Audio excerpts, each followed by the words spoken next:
And these budget errors have actually been around in our literature and in practice for over 40 years.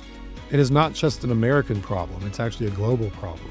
I've documented this in sources from the US, the UK, Europe, Saudi Arabia, Australia, and the Philippines. And so what this says is that, globally, the longevity and prevalence of these errors very strongly suggests that we've been consistently underestimating the nursing resources we need for decades. Welcome to Inside Home Health. I'm Arvind Sarin, CEO of Copper Digital. Today's episode is different. Today, we're going to talk about a spreadsheet, specifically the spreadsheet that most hospitals use to budget their nursing staff, the one that determines how many nurses show up on every shift every single day. My guest, Robert Wingo, is a board-certified informatics nurse who spent 25 years in the industry studying exactly this question. How do hospitals decide how many nurses they need? And what he found after 2 decades of looking at the data is that most facilities are using a flawed budget process that systematically underestimates nursing resources. There is a built-in 2 to 10% discount on labor costs that looks great for finance and sets up every nurse manager in the building to fail. Yes.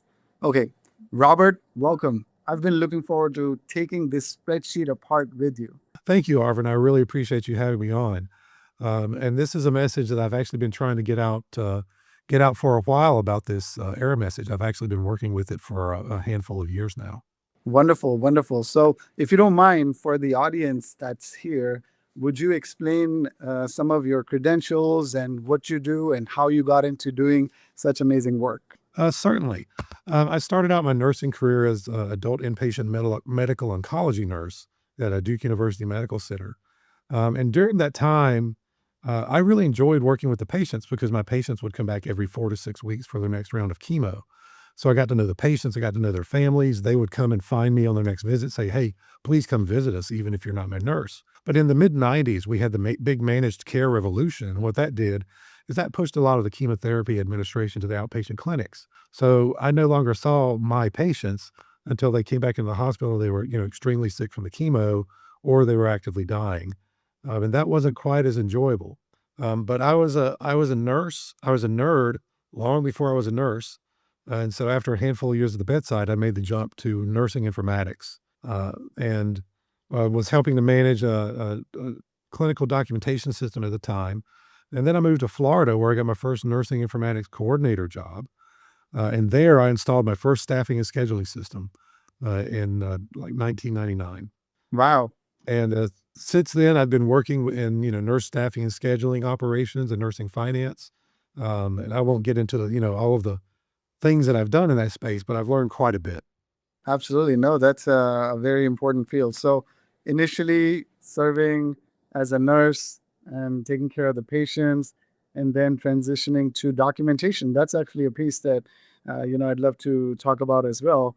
And then last several years, you've been in scheduling and operations. And what are some of the goals during that period that you were optimizing for? So, for me, when I was at the bedside, I could only make a difference for the handful of patients that I was taking care of at the time. When I got into staffing and scheduling, I saw it as an opportunity to actually hopefully positively influence the care that's being delivered to the patients, through more effective scheduling, through leveraging data so that we can learn more about how effectively that we're providing care to these patients. And that's really has been what's been driving me here for many years. And now with this work that I'm doing, we have the potential to improve the care for patients all around the world if we can get our leaders to understand more about the finances and how these budgets transform into care at the bedside. Absolutely. No, and impact is extremely important. So, well, I guess let's get into the flaw itself. You said, there's built-in 2 to 10% discount on labor costs in how most facilities budget for nursing.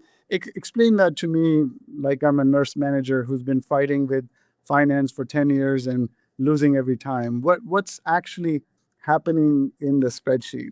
So when you do a nursing budget, typically the first thing you do is you figure out, well, how much staff do I need to take care of the patients? So if you, for example, let's just say a telemetry unit that staffs at a 1-to-4 nurse to patient ratio. And on average, you have 24 patients per day. So a 1-to-4 nurse to patient ratio for 24 patients, that means you need 6 nurses. So you need 6 nurses per shift.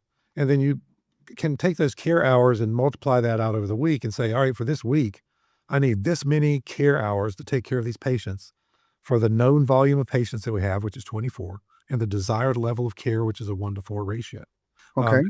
and so you add up all those hours and then you divide it by 40 hours because 40 hours is what we call an FTE or a full-time equivalent.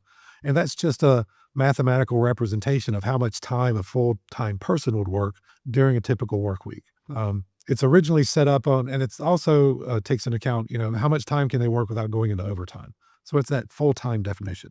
And so that's very easy to figure out. The math on that is very straightforward. But where it gets a little tricky is that's just for the patient care piece. What happens when somebody goes on vacation?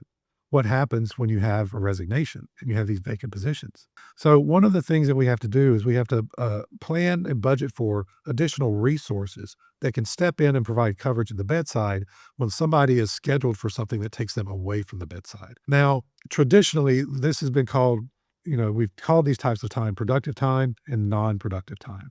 Um, and nursing has actually had an issue with that terminology for several years, saying that the non-productive time, it sort of devalues that non-bedside time, which includes things like time off so our nurses don't get fatigued and burned out, education so that we can be sure that they get a good orientation and that they maintain workforce competency, which is very important for patient safety and patient outcomes, and the administrative time that we need to maintain the care environment. These are things like shared governance meetings, quality improvement programs, sort of these more administrative type tasks, right? And so those are all the things that actually enable us to provide safe and effective care. It seems a little counterintuitive that the non-patient care stuff is what allows us to give safe patient care. But when And you what look, percentage is that usually? um, a good ballpark is, anywhere from, 13 or 14% on up to 25%. And a lot of that will depend on the unit and the environment. For example, the ICUs will have typically longer tenured nurses, which accrue their benefit time at a higher rate. And they also have typically more, stringent educational requirements to maintain certifications or, to keep up to date with all of the technology and stuff that's coming out. And so for an ICU, it would not be uncommon to see them at like an 18% uh, rate of their total budget. That's the key point there, total budget. So if you have one employee, and that employee is expected to be away from the bedside in a non-patient care capacity, and let's say that employee is a 1.0 FTE employee, they're going to work 40 hours a week. Okay. And when you go and you plan this non-patient care time, the manager should sit down and look and say, well, I expect them to take this much time off. We expect them to call out this much sick. We know that they need this much education, and they plan that and say, okay, on average, each employee is going to be away from the bedside for 15% of the time. So if that's just one employee, if you had 100 employees or 100 FTEs, that would mean that you would have 15 FTEs that were for non-patient care stuff, right? And the FTE is just an aggregator of employee hours. It's not, you don't even have to specifically tie it to an employee for a budget process. So you've got 15, what they've traditionally been called non-productive, and then 85, productive or patient care FTEs. And so that's a little problematic in that, that's a pretty significant chunk of time in the budget. And it's very, very important for care delivery and for addressing a lot of the challenges that we're seeing in nursing today. Things like burnout and turnover and all of these, the resilience, all of these things that everybody, or the hot button issues of the day around staffing. And it actually all links back to the budget and how effective we create it. Now, kind of circling back to the non-productive terminology, and the value statement that it makes about nursing, I've actually recently put forth a proposal. It's actually on LinkedIn. It's one of the articles that I wrote, proposing patient-centric terminology for budget language. My proposal is that we call it patient care FTEs and Okay. patient care support FTEs. And what this does is it helps keep the patient central to any discussions that we're having with finance. So instead of talking about non-productive time, we're talking about cutting, resources with finance. We're talking about the resources that we need for patient care support. And I think that language change is a very important piece that uh, people should really consider.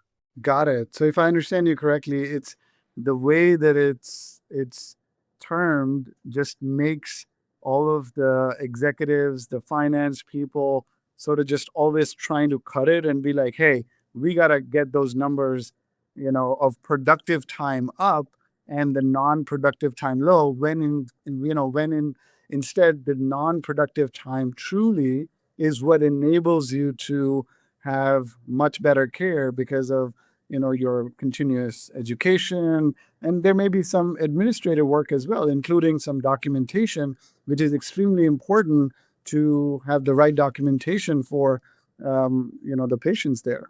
Exactly. That's exactly right. And that term non-productive, it makes it sound like it's not important. Whereas patient care support, I think better communicates the value and importance of those resources in providing care delivery. And maybe we can talk about this a little later, but in my modeling mathematically, we can show that as your available resources for patient care support, not non-productive time, but patient care support. As those resources decrease, so does our capacity to provide safe, effective, and affordable patient care. Um, so you were asking about the error. So let me go through and kind of explain this mathematical error. And this is just the first of several errors that I've actually identified. And this one accounts for about, as we mentioned, the 2 to 6% resource shortfall. And so let's go back to the example of 100 FTEs. And to make this math a little simpler for you and your listeners to kind of do it in your head, let's say that I need 20% of my total budget for the patient care support task. Let's pretend this is a large ICU. They could have 100 FTEs and they could have a 20% patient care support that they want to budget for. But for the moment, let's just pretend that we haven't calculated that 20% part. We've only calculated the 80% part. So we've got 80 FTEs.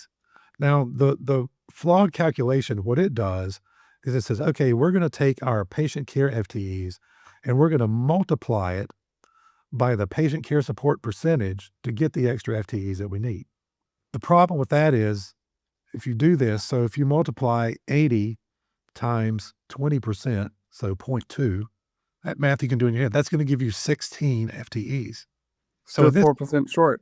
exactly 4% short. And that error, it scales from 15%, it's about, I think, a 2.25% shortfall. And then you go up to 24%, 24, 25%, you're looking at over 6% shortfall. And the reason that happens is because we're calculating the extra resources we need based on just what we figured out for patient care. And so we're figuring out the extra FTEs we need to hire for just the patient care resources. But what it's not doing is calculating the patient care support that's needed by these new FTEs we just calculated. Got it. Got it. And just to double click on the patient support, does that also include the administrative time? Does that include teaching the patient about, let's say, the medication management and some of the other stuff? Like, what does that include? The patient care support. So from the budget is more at the macro level. What you're talking about is like the patient education stuff. That's more at the micro level. That's the intra shift, productivity and work that goes on, and that's actually a little downstream from where I am. When we talk about patient care support, it's the again sort of all of the non-patient care stuff things that you're going to be putting on your schedule. So it's about the resource allocation of what resources am I putting in patient care on my schedule, and what resources am I putting in a patient care support shift on my schedule. Got it. And what would be some examples of other, like, I understood there's continuous education, there's certification, there's maybe even some time off that may be there. But what are some of the other things, if you could highlight a few for our listeners? Basically, it's going to be anything that you're scheduled for where you're not directly taking care of patients. You could be going to a conference, time off, Oh, sick time, leave. One of the things that's actually that the nursing community has actually been talking about is wanting to be able to do more research at the bedside. So allowing time for research, for quality improvement projects, all of those sorts of Mm. things. Shared governance for things like scheduling committees and those sorts of things. So again, all of these sort of administrative and supportive tasks that we need to do to help support the care environment. Got it. Got it. So the budget has this flaw, I guess, that's baked in. Tell me what happens next. Walk me through what the nurse manager on the floor actually experiences when the FTEs are like wrongly calculated from the beginning. So let's see, what's going to be the best angle here? Well, I guess let me start with and say, you know, traditionally we've done our schedules very backwards. Typically, what happens is the nurse manager will sit down to make their schedule, or they'll have the scheduling committee or self scheduling process will make the schedule, and then they go through and have to approve it. But the very first thing that whoever's working on the schedule does is they look at approving all of these patient care support requests, especially time off requests. And these leaders that are preparing the schedule and approving these requests, they currently have no concept of how much they can spend before they've overspent on patient care support and then are pulling staff away from the bedside. So what happens is the nurse manager will typically overspend on patient care support shifts, approving those, and then puts what's left over at the bedside. And that is how we get these schedules posted with all these overtime shifts for people to sign up for. That's quite simply just how that happens. And so the other thing is that in doing that, first we don't understand the whole patient care support piece and how that works, and I call that available replacement or available patient care support resources. We don't understand how that math works generally, and then we kind of make these mistakes when we uh, create the schedule, so we mismanage the resources we do have. And then you also have the piece that complicates it of if you've got a 6%, let's say you've got a 5% shortfall and that you have a 10% vacancy rate. We add those two together. But in doing that, that gives you right off the bat a 15% resource shortage from what you need to meet your budget assumptions for patient care, time off, education, and administrative time. Those resources are not there for you to use. And what happens is a lot of these units in these hospitals, through the combination of errors in the budget calculations and their vacancy rates, and if they with all the turnover that we've got, they typically will have some employees that are on orientation. Um, Now, in terms of orientation, that actually counts in patient care support because an orientee cannot provide coverage to another nurse that's out on vacation. They're still in training. So by the time you deduct all of that, what we find is a lot of these units are actually in what we call a negative patient care support scenario to where they actually don't even have enough resources available to provide the desired budgeted level of care at the budgeted census.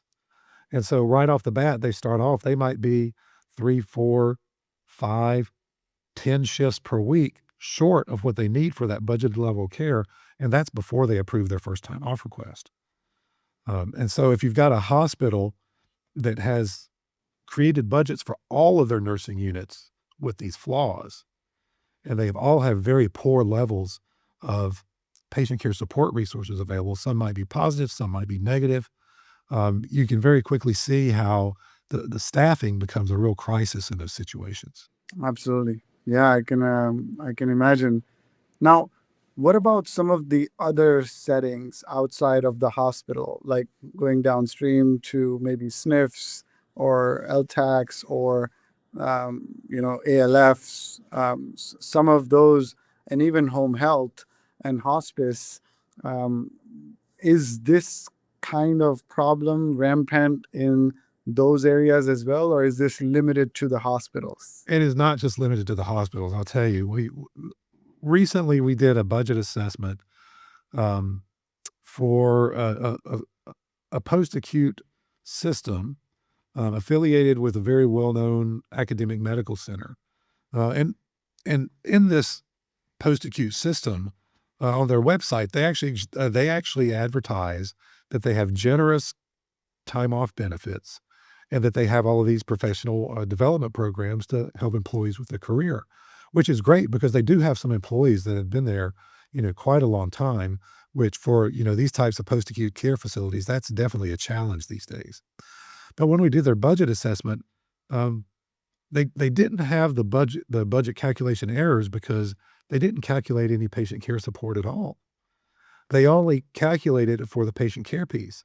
And when we spoke with the CNO, they said, well, we actually get a lot of, donations and grants to help support our professional development programs, which that's great that they got the money to fund that, but they failed to take into account the resources, the human resources that they would need to put somebody back at the bedside when you've got these people that are all from these professional development classes.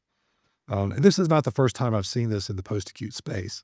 And so, a lot of this stuff, these financial processes, they just seem to be derivative as you get into these other areas.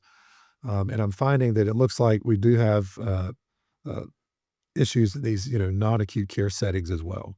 So it's across the board. I guess everyone, I mean, granted, there is a shortage of, clinicians. That's obviously some of the contributing factor, but there's also this, um, flawed budgeting that's contributing to this.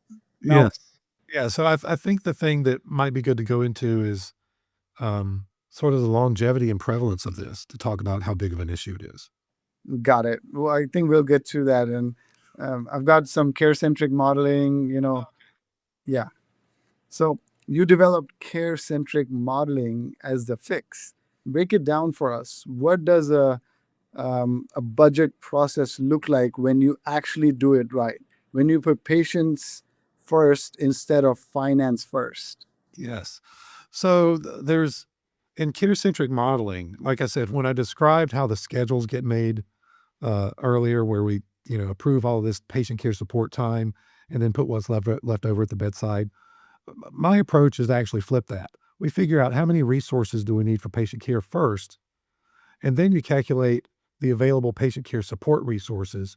And that figure, you can actually calculate that by looking at your FTEs, where you take your filled FTEs and you subtract out the FTEs you have on orientation. Uh, oh, no, filled FTEs. Then you subtract out the FTEs that you need for patient care. That's what we pull out the resources we need for patient care first. That's what makes it care centric. Then you deduct your orientation FTEs, your leave FTEs, and then any other FTEs that might pull people out of being able to independently participate in patient care. One example of that other type of FTE was like during COVID, where they would take employees and they would temporarily assign them to COVID units. That employee might still be on my position control, still be my employee, but they weren't able to be scheduled on my unit because they were already allocated somewhere else.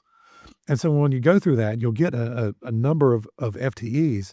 You multiply that times 40 hours per FTE, and that becomes the number of hours that you have available each week when you're building that schedule to assign for patient care support shifts. And that's becomes sort of the line that once you cross that line, once you spend more than that, you are then creating unfilled shifts at the bedside because you're pulling those resources away from the patient care side and putting them on the patient care support side. And so at that point, understaffing actually becomes more of a conscious decision on the part of the nurse manager. And that data can actually, that's just that one little piece of data can actually be used to go back and help facilitate conversations with finance around, resource availability. And can you simplify that for me a little bit? Maybe repeat some of it again. So what is the right way of budgeting the like in a care centric approach? So the care centric approach, you you go in and you calculate your appropriate number of staff that you need. One of the disconnects that we have in budgeting is that finance looks at budgeting from a midnight census perspective. And so one of the big issues that we have in nursing is that, in the hospital, nursing is the only profession that cannot bill directly for their time. And the charge for nursing care is actually included in the daily room rate that the patient gets charged for their room. And that's actually a relic of a decision that was made in the 1930s. When hospitals started to become businesses, previously nurses were working with patients in their homes and they would bill the patients directly for their care they provided. But once hospitals started becoming businesses, and they brought in the nurses to work, and with the first insurance programs that they had in the 1930s, they had a problem with the nurses submitting bills. And so what they did at the time was they actually looked at the hospitality industry and saw that the hotels they would include the charge for the housekeepers in the room rate. And so they did that with nurses. And Wow. right, and so what finance does is to figure out the budget for nursing is they look at, well, we expect to have this many patient days. Nursing gets this much of the room charge. Here's your bucket of money that you then have to fit into. So that tends to undersize the budgets for what they actually need operationally. And so they'll build the budget based on this. And if they build it just based on the midnight census, you could have it so that, your midnight census will oftentimes be lower than what your census will be during the middle of the day because of discharges, et cetera. Um, and so what may happen is you may budget for a census of 24 patients, like on our earlier unit for a 1-to-4 ratio, and think, oh, well, I need 6 nurses. But if you have 25 patients on days and 23 patients on nights, at midnight, if it's still 23, that's still that 1-to-4 ratio. But on that day shift at 25 patients, to maintain the ratio, like in California, you would actually have to add a seventh nurse. And if you do that, and say for this example, it's for the entire week, you need an additional 2.1 FTEs just for the patient care piece. And Understood. so if you build that budget on just that single data point, when operationally you have different data points that you're going to staff to that may change your staffing levels, the budget has a disconnect there with operations. The So other the other big place where they make a mistake is on the calculation of how much patient care support time that they need. And a lot of times these financial places, they'll just pick sort of an arbitrary number and say, we're going to do this. And they'll even apply it across all units. I've seen this at facilities where they'll pick one patient care support percentage for the budget and apply it across all units. And so one example that I remember seeing is they had, a 15% patient care support percentage that they wanted for their budget.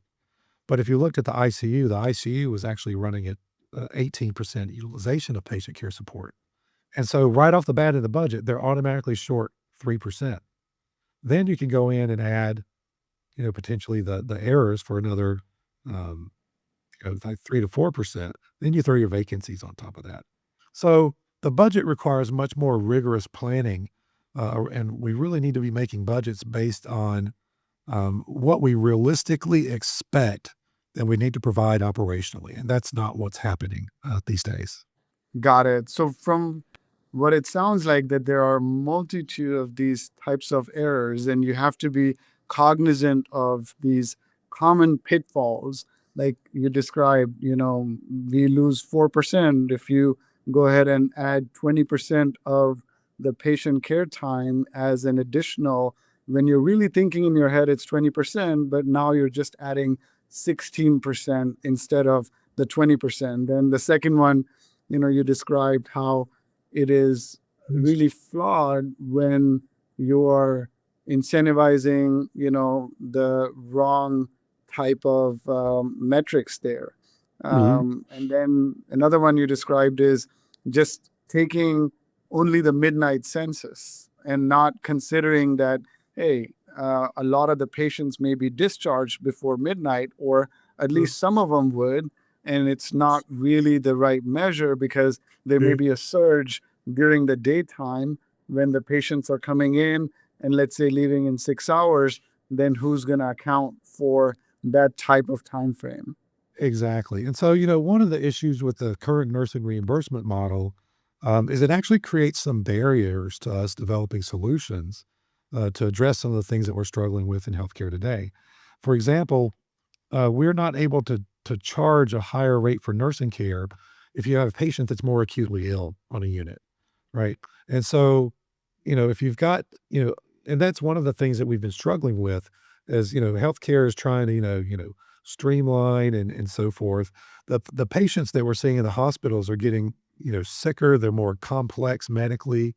Um, they require more technology, more knowledge about drugs and treatments and so forth to manage than they did, say, 10 or 20 years ago. And so the patients are much more complex. And so the current reimbursement structure does not allow us to charge differently for different levels of complexity. So let's say, for example, that you have a unit, and you may have some patients that are, complex enough that they really warrant a 1 to 3 nurse to patient ratio. And then you've got others that could be safely taken care of at a 1 to 4 nurse to patient ratio.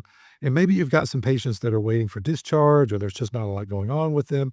And for those, they could be taken care of at a 1 to 5 nurse to patient ratio. If we were able to do that, that would actually enable us to more effectively allocate our scarce resources and maximize the care that we provide to our patients. But we can't budget for that because we only get that one single charge for nursing care.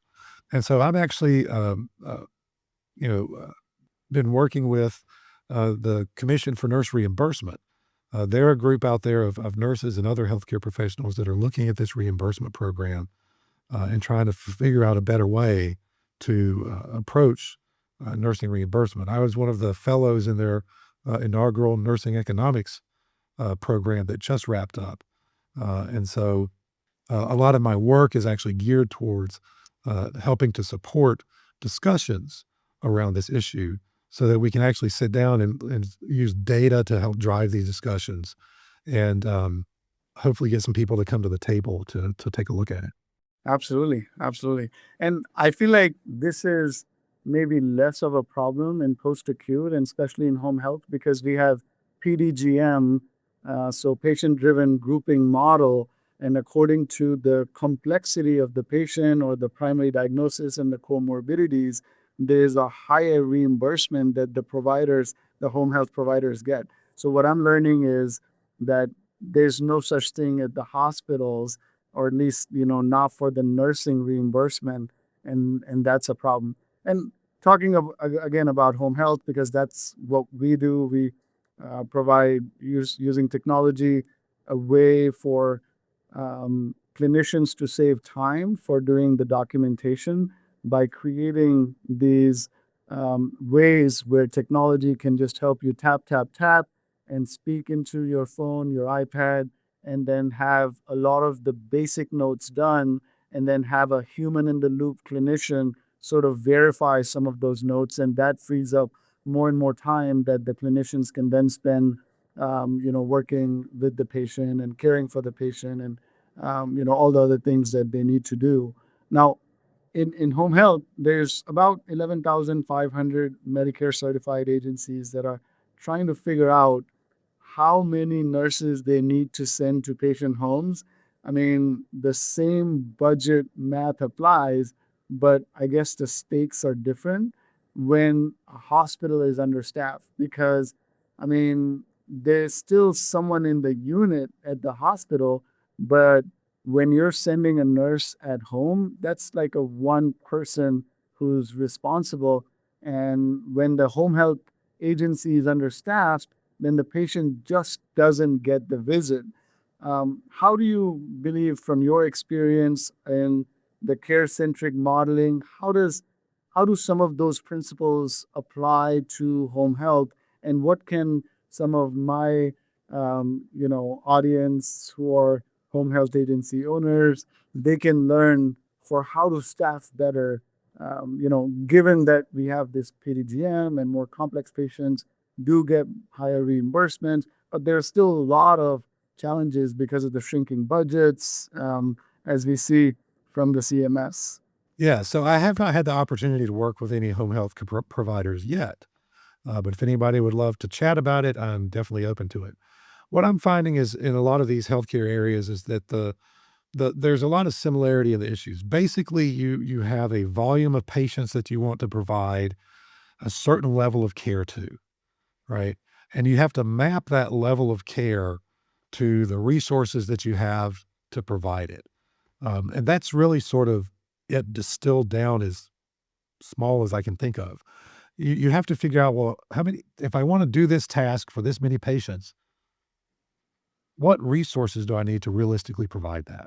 And that's ultimately what it comes down to. And that's actually a mathematical process that can be worked through to better understand that. Because you're looking at not just the patient care piece, but like I mentioned before, also the patient care support piece.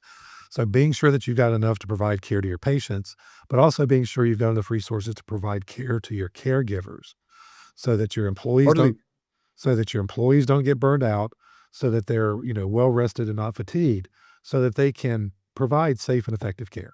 But I feel like that's still such a, shot in the dark. Like, how do you know how many nurses? And that's why a lot of the providers have ability to get some part-time or the pay per shift type of nurses as well. And the way in home health, what I've seen, one of the really um, good ways to make it work is that when you go to the patient and do the initial assessment, the OASIS assessment, that is a comprehensive assessment of, the functional abilities and, the prior level of functioning and all the different medications and all of that stuff.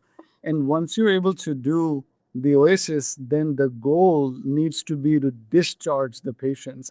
Like, because especially the new PDGM model, because you don't get reimbursed on the basis of the number of visits that you make, but instead it's how complex the needs are for the patient and also the recovery that happens. So, as an example, let's say you get a complex patient that requires even wound care, that requires other type of medication management and teaching.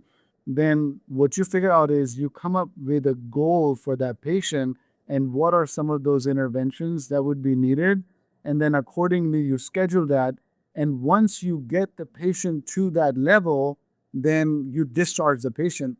It's not like, earlier days, then you used to get paid for every visit. Then you would just do, like you would have so many visits. So I feel like kudos on this new model for promoting the right type of behavior. And that's why I'm seeing that a lot of these agencies are doing it the right way by having the goal to discharge the patient.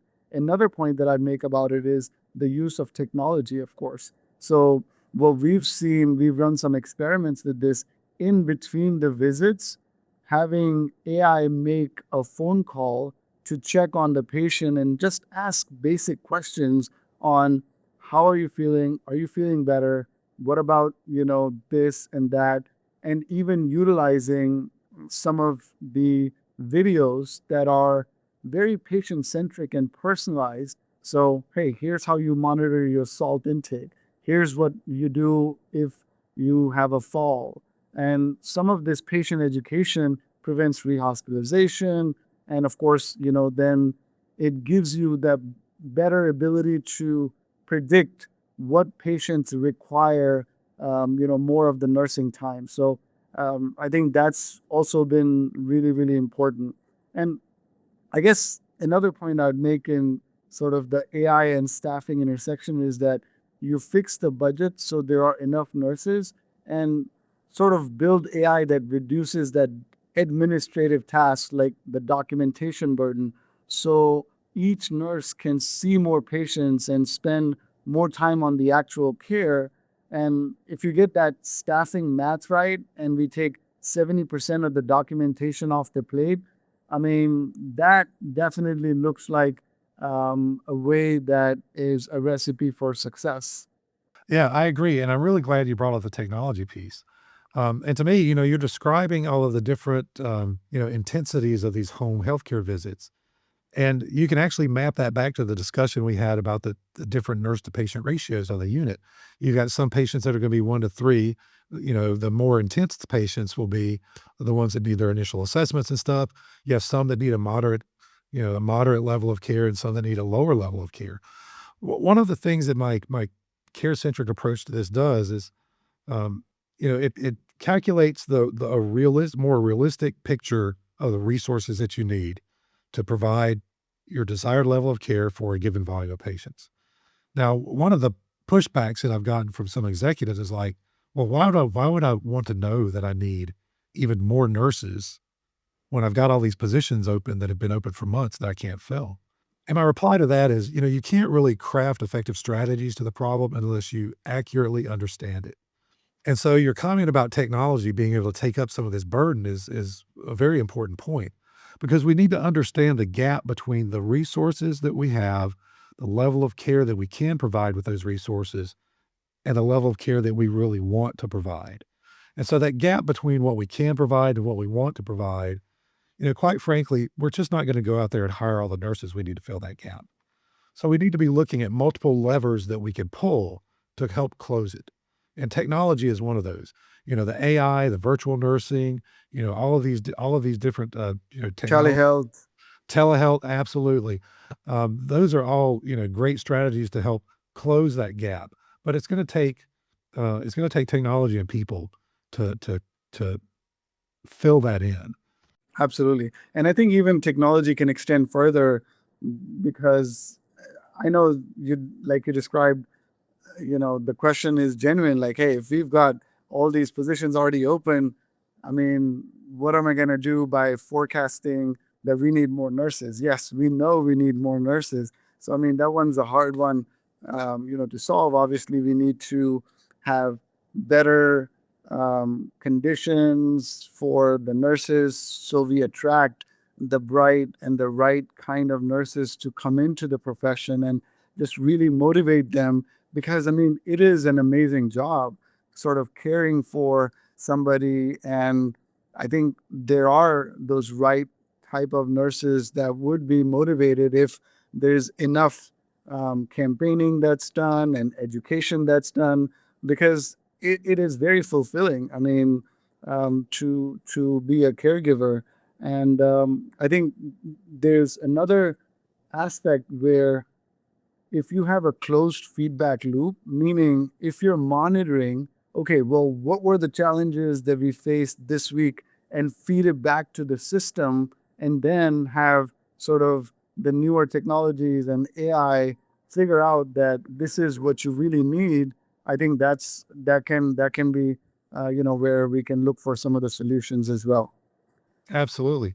And you mentioned getting in these like really bright, good nurses, but then the challenge there is keeping them. If you look and you Yeah, see that what's going on with the turnover in the industry, and that new nurses are actually looking to exit the profession not too long after they actually get in there.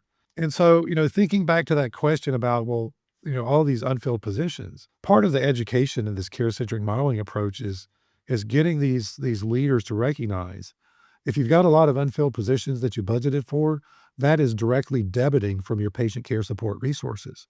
So then you have to think about what that needs, your capacity to provide staff with time off, your capacity to provide staff with education, your capacity to take care of the administrative tasks that you need to do to maintain your care environments. And I think that's the piece that gets lost. They're still thinking this traditionally as non-productive time, which, you know, kind of psychologically it says, well, that time's not important. It's not productive. But when you look at the way we have to deliver care, and that we have to, and the big issues are, burnout, turnover, and resilience. Well, all of those can be mapped back to whether you have an effective budget or not, and to whether you're effectively managing the resources you have. absolutely. Absolutely. Last question. So you've obviously been studying this for 25 years. You've seen the data. If every hospital CFO and every home health agency owner could hear one thing from you, one thing that would change how they think about budgeting, how they budget for nursing tomorrow, what would that be? I would say that these healthcare leaders, they need a better understanding of finance. What has happened is that, nursing has surrendered the bulk of its financial expertise to the finance department. Um, and these budget errors have actually been around in our literature and in practice for over 40 years. It is not just an American problem, it's actually a global problem. I've documented this in sources from the US, the UK, Europe, Saudi Arabia, Australia, and the Philippines. And so what this says is that, globally, the longevity and prevalence of these errors very strongly suggests that we've been consistently underestimating the nursing resources we need for decades. And so, understanding and actually a while back, AONL, HFMA, and ANA, they put out a joint statement that nursing and finance needed to start working and communicating better together. But there weren't really any recommendations that came out on how to do that. And what I'm saying is that my approach to care centric nursing and the way that we look at things is that it provides an education for our nursing leaders so that they can better understand finance. And again, like I said, how these budgets transform into care at the bedside. And by understanding just a few simple concepts, such as that available patient care support time, it gives them data so that they can go and speak to finance more as peers rather than customers. I That, al- love it. that also allows them to translate. So when finance says, well, we're going to cut 2.1 FTEs for your budget, the nurse manager that understands these care centric concepts can come back and say, well, you're saying you're cutting 2.1 FTEs. That's 84 hours. That means I'm losing 7 12-hour shifts each and every week. And then that becomes a very different conversation because that could be shifts that are going to be used for patient care support or education. Maybe there's an EHR implementation that's coming where you're going to have to send a lot of people to class and you just reduce the hours that you had available to send them to class. And this is actually an example I've seen, where they don't plan for these patient care support resources. They have a big project like an EHR implementation, and they end up using a lot of overtime to provide coverage because they didn't plan adequately. And so, everybody's looking at these, resilience programs and trying to treat burnout and turnover. We need to look much further upstream. If you're struggling with these things, you need to look at your budget. You need to question your budget. You need to question how your patient care support time was calculated. And we need to get more nursing leaders interested in the budgets and what I'm calling the mathematics of care delivery is how you take that budget and you effectively turn it into patient care. Um, and we need to I get love back it. and we need to get back to our roots. I'm an informatics nurse, and actually Florence Nightingale was the first informatics nurse. Um, in the war in Crimea, she didn't go in and teach the soldiers how to cope with the horrible conditions. She went in and used data to figure out what was going on and use that data to advocate for change. And we're in that same spot today. Lives are at stake with these patients. Even lives are at stake with some of our nurses. With all the stress and everything of understaffing. I mean, in the news there have actually been nurses that have committed suicide for this. Um, and so it's time that we get the math right. We really need to take a look at it because lives are at stake here. Get the math right. Absolutely. And I think it goes back to even back when I was getting my MBA from UT, there was this case study about Southwest where, Southwest Airlines would tell all of the different departments what the other departments were responsible for. So, in some ways, what you're saying is that the nursing managers need to understand the finance part, and the finance people need to have the empathy for what would really happen at the nursing level, at the patient care level. Robert, I have to be honest, I came into the conversation thinking about documentation burden, which is what we solve at Copper Digital, but I'm leaving thinking about something, I guess, much bigger, the entire math underneath how we decide whether patients get enough nursing care. And, you've spent 25 years finding a flaw that's been hiding in plain sight, a 2 to 10% discount that looks great on a spreadsheet and creates impossible conditions for every nurse manager in the building. And you've built a framework, care centric modeling, that fixes it. For everyone listening, if you're a nurse manager, whoever felt like you were set up to fail, Robert just showed you the math that proves you were right. Find him at informaticsnurse.com. Look into perceptive staffing innovations. And if you're running a home health agency, ask yourself if our FTE budget using the same broken math that Robert uncovered. Because your patients are the ones who pay the price. At Copper Digital, we build AI that reduces documentation burden for home health nurses, but documentation is only part of the equation. The other part, making sure there are enough nurses in the first place. That's Robert's fight, and I think we're in the same war. I'm Arvind Sarin. Thanks for listening.